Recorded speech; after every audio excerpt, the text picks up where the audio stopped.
তো সুপ্রিয়া হালদার কিছু বলবে, তো চলো আজকে ওনার মুখ থেকে কিছু শুনে নিই। তো বলুন, আজকে আপনার চ্যানেলে আপনার হরিনাম করছেন তো? হ্যাঁ, তো আপনার কতদিনের অভিজ্ঞতা এবং কতদিন হরিনাম করছেন এইগুলোকে আপনি এই নিয়ে কিছু বলুন। আমি দীর্ঘ 35 বছর এই জগতে রয়েছি। তবে আগের তুলনায় এখন হরিনামের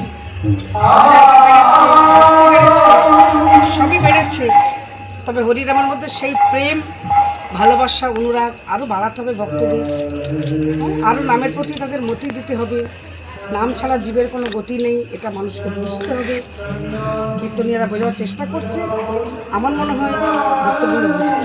তো দিদিভাই, আজকে আপনাকে আমাদের বিসিরাই আনলো দাসপাড়াতে, তো আপনার এখানে হরিনাম করে কেমন লাগলো? আমার তো খুবই ভালো লাগে এই জায়গাতে, কারণ গত বছর এসেছিলাম, আবার তো দিদিভাই, আপনার হরিনাম যেগুলো আমাদের এত ভালো লাগলো, তো আপনার সঙ্গে যোগাযোগ করতে গেলে কোন নাম্বারে যোগাযোগ করতে হবে? আপনার অ্যাড্রেসটা কি আছে?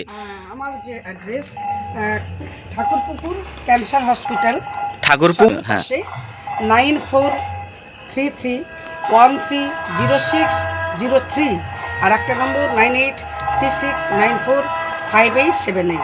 তো এই নাম্বারে যোগাযোগ করলে দিদিভাই আপনাদের পাওয়া যাবে? আমি নিজেই কথা বলি। তা আপনারা পশ্চিমা সব জায়গায় করেন, তার মানে এমন বিসিরাই করলেন, কেমন লাগলো? খুব ভালো লাগলো। এবং আমাদের মঞ্চটা কেমন লাগলো? হ্যাঁ, সাজানো, ডেকোরেশন প্রচন্ড ভালো, এখানকার ভক্তবৃন্দ ভালো, এখানকার সবার ভালোবাসাটাও ভালো। দিদিভাই এই বলে আপনাকে একটাই কথা বলি, তো আমাদের এখানে প্রোগ্রাম করে এত ভালো লাগলো, অবশ্যই চেষ্টা করো পরবর্তীকালে আমাদের এখানে আনার বিসিরাতে। তো দিদিভাই, হ্যাঁ দিদিভাই, ভগবান কিংবা আবার আনবো দিদিভাই, একবার হাত মিলাবে।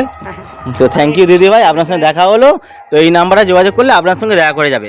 এটাই আপনার পুরো টিম, তাই তো? তো পুরো টিমের নামটা দিদিভাই, আপনার নামটা কি? আমার নাম তুলসী মাঝি। তো দাদা আপনার নামটা কি? কমল বেনিয়া। দিদিভাই? নিয়তি মণ্ডল। তো দাদা আপনার নামটা কি আছে? আপনার নামটা? কিশোর মন্ডল। আর দিদিভাই আপনার নামটা একবার বলে দিন। সুপ্রিয়া হালদার। তো সুপ্রিয়া হালদার, এই নাম্বারে যোগাযোগ করুন। তো অবশ্যই এই দলটা পাবেন। অবশ্য আজকে আমাদের ভালো লেগেছে, তাই এই দলটা আমরা বিসিরে আগের বছরে এনেছিলাম এবং এবছর আবার আনলাম। তো অবশ্যই এই নাম্বারে যোগাযোগ করে এই দিদিভাইদের যোগাযোগ করে আপনাদের ওখানে নিয়ে যান। তো দিদিভাই থ্যাংক ইউ এই কথা বলার জন্য। তো আপনারা আবার পরের বছর আসবেন। হরে কৃষ্ণ, হরে কৃষ্ণ, হরে কৃষ্ণ।